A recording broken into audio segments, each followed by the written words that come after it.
창세기 4장 하나님 나라와 구속사. 창세기 4장은 인류 최초의 살인 사건과 그 비극적인 결과를 다루고 있습니다. 이 장을 하나님 나라의 관점에서 살펴보는 것은 오늘날 우리의 삶에 중요한 교훈을 제공합니다. 우리는 인류 역사상 가장 비극적인 사건 중 하나가 기록된 창세기 4장 말씀을 함께 묵상하고자 합니다. 가인과 아벨, 두 형제의 이야기는 단순한 옛날 이야기가 아니라 죄가 어떻게 인간의 마음과 관계를 파괴하며 동시에 그 가운데서도 하나님께서 어떻게 당신의 주권적인 통치를 이루어 가시는지, 그리고 우리에게 어떤 은혜를 베푸시는지를 극명하게 보여주는 거울과 같습니다. 창세기 4장을 하나님 나라의 관점에서 깊이 들여다보며 오늘 우리의 삶에 적용할 교훈을 함께 찾아보기를 원합니다. 1. 죄의 기원과 하나님의 통치에 대한 도전. 인류 최초의 예배와 죄의 싹. 가인과 아벨은 각각 땅의 소산과 양의 첫 새끼로 하나님께 제사를 드렸습니다. 하나님께서는 아벨의 제사는 받으셨지만 가인의 제사는 받지 않으셨습니다. 성경은 그 이유를 명확히 밝히지 않지만 히브리서 11장 4절은 아벨이 더 나은 제사를 드렸다고 증언합니다. 이는 단순히 제물의 종류를 넘어선 마음의 태도와 믿음의 문제였을 것입니다. 가인의 마음에는 하나님을 향한 진정한 믿음과 순종이 없었고 그의 마음 속에는 시기와 분노의 싹이 자라나기 시작했습니다. 하나님의 경고와 죄의 유혹. 하나님께서는 가인의 얼굴빛이 변한 것을 보시고 그에게 말씀하십니다. 네가 선을 행하면 어찌 낯을 들지 못하겠느냐. 선을 행하지 아니하면 죄가 문에 엎드려 있느니라. 죄가 너를 원하나 너는 죄를 다스릴지니라. 이 말씀은 죄가 우리를 지배하려 하지만 우리가 죄를 다스릴 수 있는 능력이 있음을 보여줍니다. 하나님께서는 가인에게 경고하시며 스스로 죄를 통제할 것을 명령하셨습니다. 이는 하나님의 통치가 인간의 자유의지를 존중하시면서도 죄에 대한 책임을 명확히 요구하신다는 것을 보여줍니다. 하나님 나라에 대한 죄의 도전. 그러나 가인은 하나님의 경고를 무시하고 자신의 분노를 따라 아벨을 들에서 쳐 죽였습니다. 이는 인류 최초의 살인이며 죄가 인간의 마음을 완전히 사로잡아 하나님의 창조 질서와 통치의 정면으로 도전하는 행위였습니다. 가인은 하나님께서 부여하신 생명의 주권에 도전하며 자신의 욕망과 분노를 따라 살인을 저지른 것입니다. 하나님 나라는 생명과 질서의 나라이지만 죄는 그 질서를 파괴하고 죽음을 가져왔습니다. 2. 하나님의 심판과 주권적인 통치. 하나님의 질문과 가인의 회피. 아벨이 죽은 후 하나님께서는 가인에게 물으십니다. 내 아우 아벨이 어디 있느냐?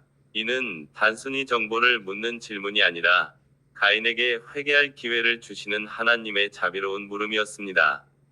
그러나 가인은 내가 내 아우를 지키는 자니까 라며 오히려 하나님께 반항적인 태도를 보입니다. 그는 자신의 죄를 숨기려 하고 책임을 회피하려 했습니다. 피가 부르짖는 소리와 하나님의 정의. 하나님께서는 가인의 대답에도 불구하고 모든 것을 알고 계셨습니다. 내 아우의 핏소리가 땅에서부터 내게 호소하느니라. 아벨의 피는 하나님의 공의를 요구하며 부르짖고 있었습니다. 하나님은 결코 죄를 간과하지 않으시며 죄에 대한 합당한 심판을 행하시는 공의의 하나님이십니다. 하나님 나라의 통치는 정의와 공의를 기반으로 합니다. 가인에게 임한 심판. 하나님께서는 가인에게 세 가지 심판을 내리십니다. 첫째, 땅으로부터 저주를 받아 더 이상 농사를 지어도 소출을 얻지 못하게 될 것입니다. 둘째, 땅에서 율이 방황하는 자가 될 것입니다. 셋째, 형벌이 너무 무겁다고 호소하는 가인에게 하나님은 가인에게 표를 주어 그를 만나는 자마다 죽이지 못하게 하셨습니다. 이는 심판 가운데서도 가인의 생명을 보존하시려는 하나님의 주권적인 은혜를 보여줍니다. 하나님께서는 죄인에게도 무조건적인 파멸보다는 회개의 기회를 주시는 분이십니다.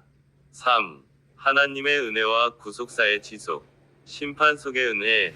가인은 하나님의 심판 앞에서 자신의 형벌이 너무 중하다고 불평합니다. 그는 살인자가 되어 사람들로부터 죽임을 당할 것을 두려워했습니다. 그러나 하나님께서는 그런 가인에게 표를 주셔서 그를 만나는 자마다 죽이지 못하게 하셨습니다. 이는 죄인에게도 자비를 베푸시는 하나님의 은혜로운 통치를 보여줍니다. 비록 죄를 심판하시지만 동시에 생명을 보존하시고 구원의 가능성을 열어두시는 것이 하나님 나라의 속성입니다. 하나님 나라의 지속과 셋의 탄생. 본문 뒤에 이어지는 25절과 26절은 가인과 아벨의 비극적인 이야기 속에서도 하나님의 구속사가 끊이지 않고 지속됨을 보여줍니다. 아담과 하와에게 아벨 대신 셋이라는 아들을 주셨고, 셋의 시대에 사람들이 비로소 여호와의 이름을 부르기 시작했습니다. 이는 죄가 만연한 세상 속에서도 하나님께서 당신의 백성을 통해 당신의 나라를 세워가시고 당신의 이름을 높이시는 역사를 멈추지 않으신다는 것을 보여줍니다. 하나님 나라는 인간의 실패에도 불구하고 하나님의 주권적인 계획 안에서 굳건히 세워져 갑니다. 창세기 4장의 가인과 아벨의 이야기는 우리에게 무엇을 가르쳐 줍니까? 첫째, 죄의 심각성과 그 파괴적인 결과를 깨달아야 합니다. 죄는 단순히 개인의 문제가 아니라 관계를 파괴하고 하나님의 창조 질서를 어그러뜨리며 궁극적으로 죽음을 가져옵니다. 우리는 죄를 가볍게 여기지 말고 죄의 유혹에 맞서 싸워야 합니다. 둘째, 하나님의 주권적인 통치와 공의를 신뢰해야 합니다. 하나님께서는 결코 죄를 간과하지 않으시고 죄에 대해 심판하시는 공의의 하나님이십니다. 동시에 그 심판 가운데서도 당신의 백성을 향한 은혜와 자비를 베푸시는 분이십니다. 우리의 삶의 모든 영역에서 하나님의 통치를 인정하고 그분께 순종해야 합니다. 셋째, 하나님 나라의 소망을 붙들어야 합니다. 가인과 아벨의 비극 속에서도 하나님께서는 셋을 통해 당신의 구속사를 이어가셨습니다. 이는 죄가 가득한 이 세상 속에서도 하나님께서 당신의 나라를 세워가시고 마침내 당신의 뜻을 이루실 것이라는 소망을 우리에게 보여줍니다. 우리는 이 소망 가운데서 믿음으로 살아가야 합니다.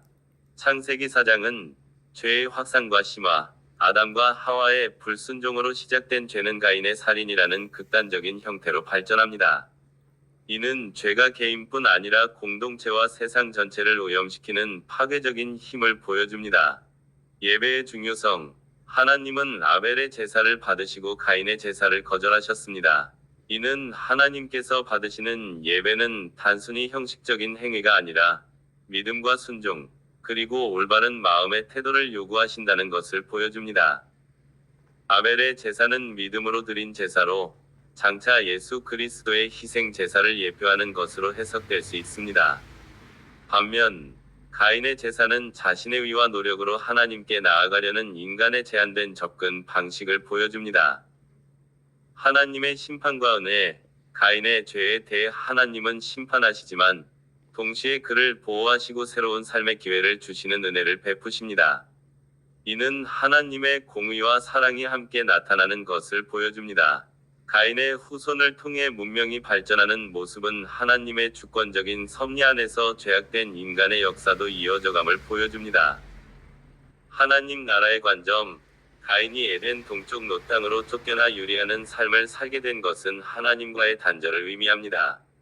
이는 죄로 인해 하나님 나라에서 멀어진 인간의 비참한 상태를 상징적으로 보여줍니다. 반면 아벨의 죽음은 의인이 박해받는 고난의 시작을 예표하며 하나님 나라 백성이 세상에서 겪을 수 있는 어려움을 암시합니다. 창세기 4장의 이야기는 오늘날 하나님 나라 백성에게 다음과 같은 교훈을 줍니다. 죄에 대한 경각심. 우리는 죄의 파괴적인 본성을 깨닫고 마음속의 작은 죄라도 가볍게 여기지 않도록 경계해야 합니다. 시기, 질투, 분노와 같은 죄의 씨앗이 살인과 같은 끔찍한 결과로 이어질 수 있음을 기억해야 합니다. 진정한 예배. 하나님께서 기뻐하시는 예배는 형식적인 제사가 아니라 진심으로 회개하고 믿음으로 나아가는 예배입니다. 우리는 우리의 삶 전체를 하나님께 드리는 예배를 통해 그분과의 관계를 깊이 해야 합니다. 세상 속에서의 구별된 삶. 가인처럼 하나님을 떠나 세상적인 가치관을 따라 살아가는 것이 아니라 아벨처럼 믿음으로 하나님을 경외하며 살아가는 삶을 살아야 합니다. 세상의 풍조에 휩쓸리지 않고 하나님 나라의 백성으로서 구별된 정체성을 지켜야 합니다. 고난에 대한 이해, 위롭게 살고자 할 때 세상으로부터 박해나 어려움을 당할 수 있습니다. 그러나 우리는 아벨의 믿음을 본받아 고난 중에도 하나님을 신뢰하며 인내해야 합니다. 하나님의 은혜에 대한 감사, 우리의 죄에도 불구하고 하나님은 여전히 우리에게 은혜를 베푸시고 회복의 기회를 주십니다. 우리는 이러한 하나님의 은혜에 감사하며 주어진 삶을 통해 하나님 나라를 확장해 나가는 삶을 살아야 합니다. 결론적으로 창세기 4장은 죄의 심각성과 하나님의 심판, 그리고 그 가운데서도 역사하시는 하나님의 은혜를 보여주는 중요한 장입니다. 하나님 나라 백성은 이 말씀을 통해 죄를 멀리하고 진정한 예배를 드리며 세상 속에서 구별된 삶을 살아가도록 부름받았습니다. 또한 고난 중에도 하나님의 은혜를 기억하며 소망을 잃지 않고 살아가는 것이 하나님 나라 백성에 합당한 삶의 모습입니다.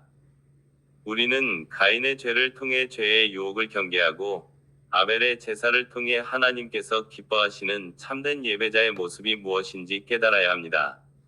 그리고 이 모든 이야기 속에서 죄를 심판하시면서도 은혜를 베푸시고 당신의 나라를 굳건히 세워가시는 살아계신 하나님을 발견할 수 있기를 간절히 소망합니다. 아멘.